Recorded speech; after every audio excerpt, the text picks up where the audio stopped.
В новом Афоне были демонтированы детали с христианской символикой из алтарной части храма Федора, венчающей Анакапийскую крепость. Демонтаж резных деталей, установленных в XIX веке монахами Новоафонского монастыря, вызвал общественный резонанс. Как выяснилось, Министерство культуры и историко-культурного наследия об этом факте ничего не знало. Мы не давали никаких комментариев для того, чтобы изучить ситуацию. Во-первых, удивительно, что мы узнали о том, что демонтаж произошел в октябре, мы узнали сейчас, это тоже вызывает вопросы. Но факт в том, что Министерство культуры, конкретно научно-методический совет, не давал разрешения на демонтаж, фрагментов с христианской символикой, установленных, в алтарной части.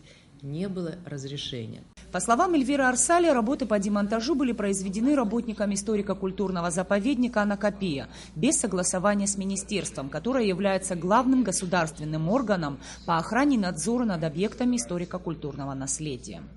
Хочу сразу ответить на вопрос, почему оперативно мы не приняли решение, почему не рассмотрели. Вопрос сейчас не в том, правильно сделал руководитель заповедника или нет. Вопрос в том, что он не имел права, не согласовав с главным органом, который отвечает за охрану памятников, проводить эти работы. Демонтаж лапидарных христианских памятников Министерство культуры считает неправомерным. Этот вопрос ведомство вынесет на обсуждение расширенного заседания научно-методического совета.